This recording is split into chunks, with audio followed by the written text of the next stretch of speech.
हो गया। आप सबको मेरा नमस्कार। और आज विजय चौक पर इस प्रेस वार्ता करने का एक विशेष कारण है। कल रात को कांग्रेस के तमाम नेताओं को, हमारे सांसदों को, हमारे पदाधिकारियों को, विपक्ष के काफ़ी सारे लोगों को, कांग्रेस के ऑफिशियल हैंडल को एक्स की तरफ से एक ये मेल आया। आज़ादी का 75वां साल, संविधान का 75वां साल ये देश मना रहा है, इस पर गहन चर्चा हो रही है। उस चर्चा में बीजेपी के नेता और इस देश के गृह मंत्री बेहद अपमानजनक बातें कर रहे हैं डॉक्टर अंबेडकर के लिए, बाबा साहब के लिए जो बातें कर रहे हैं वो अक्षम्य अपराध है। उसके लिए उनसे देश माफी की उम्मीद करता है। देश ये आशा करता है कि वो माफी मांगेंगे अपने इस अक्षम्य पाप के लिए और उनको बर्खास्त किया जाएगा उनके पद से।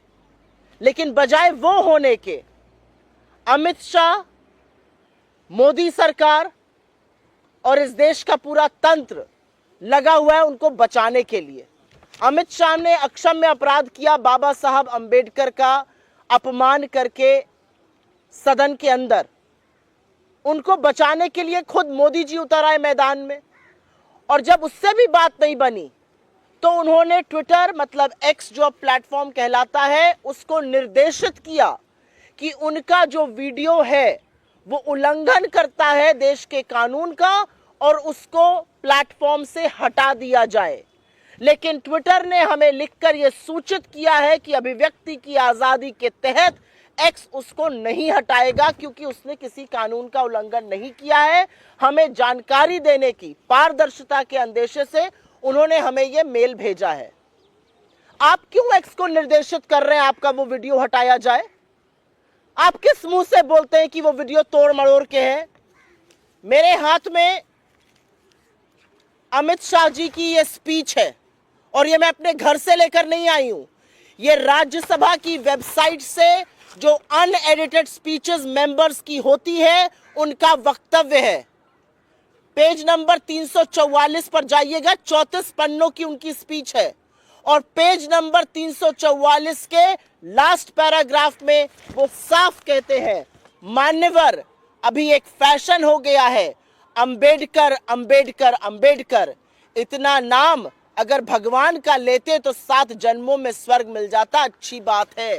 ये शब्द मैंने नहीं कहे हैं, कांग्रेस पार्टी ने नहीं कहे हैं, विपक्ष ने नहीं कहे हैं। ये शब्द गृह मंत्री अमित शाह ने इस देश के सदन में कहे हैं। ये कोई तोड़ा मरोड़ा किसी तरह का वक्तव्य नहीं है। इस वक्तव्य का साक्ष्य राज्यसभा की वेबसाइट पर, जहां पर मेंबर्स की स्पीच होती है, वहां का प्रिंट आउट आपको दिखा रही हूं। 34 पन्ने में उनका वक्तव्य है। पेज नंबर 344 पर यह बात वो साफ अंकित करते हैं। आपको इस अक्षम्य अपराध का की माफी मांगनी चाहिए। आपको इस अक्षम्य अपराध के लिए इस देश के सामने हाथ जोड़ के खड़े होना चाहिए। लेकिन बाबा साहब का अपमान करने के बाद आप हमें डराने धमकाने का काम कर रहे, तो शायद आप ये भूल गए कि हम ना आपकी कभी गीदड़ धमकियों से डरे हैं और ना कभी डरेंगे। आप एक्स नहीं, तमाम और प्लेटफॉर्म्स को लिखिए। ये देश आपका सच जान चुका है, क्योंकि बाबा साहब का अपमान आपने भले आज किया हो, लेकिन जो भावना आपको आपके पुरखों ने सिखाई है वही दिख रही है। आपके पुरखे बाबा साहब के पुतले जलाते थे, बाबा साहब को घोर हिंदू विरोधी बताते थे। आपके पुरखे बाबा साहब के लिए क्या क्या चीजें उन्होंने उल्लेख किया है अपने ग्रंथों में, अपने लिखावट में, वो साफ दिखता है। आपके पुरखों ने बाबा साहब को लिलीपुट बता दिया। आपके पुरखों ने उनके घर पर धावा बोला था 1949 में। तमाम चीजें हैं। उनको मिलकर चुनाव हराया आपके पुरखों ने। और अब आपकी सोच, अगर आपको लगता है कि हम आपकी गीदड़ धमकियों से डर जाएंगे, तो ऐसा नहीं होगा। आपकी सीबीआई, आपकी ईडी, आपकी इनकम टैक्स, आप जो बार बार विपक्ष के खिलाफ और अभिव्यक्ति की आजादी को खत्म करने के लिए लगाते हैं, लोग डर के बैठ जाते होंगे। हम उनमें से नहीं है। आपने अक्षम्य अपराध किया है, आपने बाबा साहब का अपमान किया, और आप जब जब ये करिएगा, चट्टान की तरह कांग्रेस पार्टी को, हमारे नेताओं को, इस देश के विपक्ष को सामने खड़े पाइएगा। लेकिन बजाय अपराध पर कार्रवाई हो, बजाय इस अक्षम्य अपराध की माफी मांगी जाए, बजाय नरेंद्र मोदी अमित शाह को बुलाकर यह कहें कि तुमने जो किया वो गलत किया, इस देश की आत्मा के साथ तुमने खिलवाड़ किया है, तुम माफी मांगो, वो क्या करते हैं? ये बीजेपी के ऑफिशियल ट्विटर हैंडल से आप लोगों के लिए तस्वीर लाई हूं। कल समूचे विपक्ष ने बाबा साहब की हाथ में तस्वीर लेकर सदन में प्रदर्शन किया और बीजेपी के ऑफिशियल ट्विटर हैंडल ने कल रात को 10:45 पर यह फोटो लगाई, जहां पर बाबा साहब की फोटो हटा दी गई और उस फोटो की जगह जिनको वो राष्ट्र विरोधी मानते हैं, जॉर्ज सोरोस की तस्वीर लगा दी गई। बाबा साहब आपके लिए इतने छोटे, इतने अदने हैं कि आप उनको हटाकर किसी की भी तस्वीर लगा देते हैं। क्या हो गया है आप लोगों को? इस देश के संविधान निर्माता ने जिसने इस देश के हर व्यक्ति को एक बराबरी का दर्जा दिया, सम्मान दिया, उनकी फोटो आप इतनी आसानी से हटाकर उस व्यक्ति की लगाते हैं जिसको आप राष्ट्र विरोधी मानते हैं। क्या मैं ये मानूं कि इस ओरिजिनल, और ये ओरिजिनल तस्वीर है जो हैंडल्स पर गई थी, इस ओरिजिनल तस्वीर के साथ खिलवाड़ कर बाबा साहब की फोटो बदलकर दूसरी फोटो लगाई गई, उस व्यक्ति की लगाई गई जिसको भारतीय जनता पार्टी राष्ट्र विरोधी बुलाती है। ये किस तरह की सोच है? और इसी सोच के चलते जब खबरें आती हैं कि डॉक्टर अंबेडकर की मूर्ति खंडित कर दी गई, कहीं पर सिर तोड़ दिया गया, कहीं पर हाथ पैर तोड़ दिए जाते हैं मूर्ति के, कहीं पर मूर्ति ध्वस्त कर दी जाती है, ये सोच है, ये वो सोच है, ये वो मनुवादी सोच है, वो मनुस्मृति से निकली हुई सोच है, जिसके चलते अमित शाह सदन में अपमान करते हैं और बीजेपी सोशल मीडिया पर अंबेडकर जी की फोटो हटाकर दूसरे की फोटो लगाती है। इसी सोच के तहत इतनी ही आसानी से वो इस देश के संविधान को बदलना चाहते हैं, लेकिन ऐसा होगा नहीं। असल तस्वीर ये है और असल तस्वीर में आपको डॉक्टर अंबेडकर एक बार नहीं 1000 बार मिलेंगे और अगर आपको लगता है हम चुप हो जाएंगे तो ऐसा होगा नहीं। इस मंच से हमारी मांग है, जो हमारी पार्टी, हमारे अध्यक्ष ने करी है, अमित शाह हाथ जोड़ के माफी मांगे, इस्तीफा दे और ये जो दूसरा अक्षम्य अपराध किया है इसके लिए बर्खास्तगी हो जिन लोगों ने ये किया है। नरेंद्र मोदी को क्या लगता है? वो सदन में कुछ भी कहेंगे, वो कोई भी झूठ परोसेंगे, उनका आधा चरण वंदन करता हुआ मीडिया कुछ भी दिखाएगा। मैंने आपके सामने 3 साक्ष्य रखे। पहला, राज्यसभा की वेबसाइट से अनएडिटेड स्पीच जो अमित शाह की उस पर लगाई गई है, पेज नंबर 344 का लास्ट पैराग्राफ वही कहता है जो हमने दिखाया है। हमने कुछ भी तोड़ा मरोड़ा नहीं है और अगर आपको लगता है कि हम आपकी गीदड़ धमकियों से डर जाएंगे तो वो होगा नहीं। दूसरा साक्ष्य मैं आपके सामने ये रख रही हूं, ये एडिटेड तस्वीर जहां पर बाबा साहब की तस्वीर को आसानी से हटा दिया जाता है और ये अनएडिटेड तस्वीर तीसरा साक्ष्य रख रही हूं जहां पर बाबा साहब की तस्वीर है और सदैव रहेगी। I will very briefly make a statement in English. It is imperative that the country knows what is happening all around. Late last evening at about 7:30, 7:45, a bunch of us from the Congress party, members of the opposition, Congress's official handle, including myself, we got a mail from X, formerly known as Twitter. And this mail very clearly indicates that the Ministry of Home Affairs and the IT department have written to them to take down the video of Amit Shah that we had posted. It allegedly says that we violated certain laws. I fail to understand which law was violated. Twitter then goes on to say that given the freedom of speech and expression, they will not take it down. But in the interest of transparency, they have informed us. I have 2 questions to ask of Amit Shah. If you have nothing to hide, why do you want this video to be taken down? Because this video is neither forged, nor clipped, nor edited. And the reality is right here.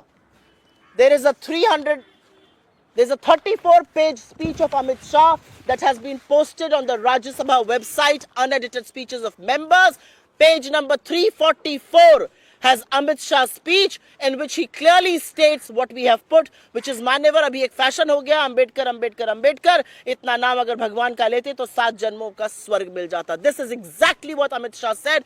The proof of the pudding is right here on the Rajya Sabha website in his unedited speech. This is exactly the part we have played. There has been no distortion, no editing, nothing at all. The reality is, you have insulted Dr. Ambedkar. You have nowhere to hide. You should ideally apologize to this country and resign. But instead, you think you can intimidate India's opposition. You think you can coax us into taking down any of those videos. We will not do that. I also want to point out that for a party and for a government that employs CBI, ED, income tax to silence freedom of speech and expression, if you think we'll keep quiet, we will not. But amidst this controversy, at about 10:45 last evening, when Amit Shah has insulted the founding fathers of our country, the Dr. Baba Saheb Ambedkar himself, here is a picture from the BJP's official handle. At 10:45, this picture was posted. This is an edited picture where the photograph that members of parliament were holding to protest against what Amit Shah has done, his pictures were edited, and instead, George Soros's pictures were put. I have one question to ask of the BJP. How dare you replace the pictures of Baba Saheb Ambedkar, and how dare you replace him with a man you call anti-national? We don't. You call him anti-national. And you think Baba Saheb Ambedkar can be so easily replaced by a man you call anti-national? This is the original picture. This has the pictures of Baba Saheb. This has the postcards of Baba Saheb that our members of parliament were holding. This picture has been edited, and this is what they have done.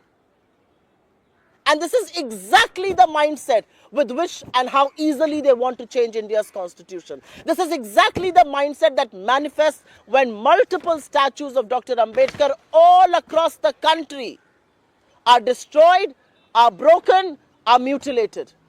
This is exactly the proof of why they do it, because this is who they are. They are opposed to India's constitution, they are opposed to Dr. Ambedkar, and which is why they can so easily replace him in pictures. Amit Shah should apologize to this country. Amit Shah must resign, a demand of the Congress party and the opposition, and people responsible for editing pictures of Baba Saheb Ambedkar. Heads need to roll in the BJP. That is the sum and substance of what we want to say here. Your questions are more than welcome. आपका कोई सवाल अगर हो तो? बहुत धन्यवाद. यह अक्षम्य अपराध है और इस अपराध को लेकर हम चुप नहीं रहेंगे. इस अपराध के खिलाफ हम आवाज उठाएंगे.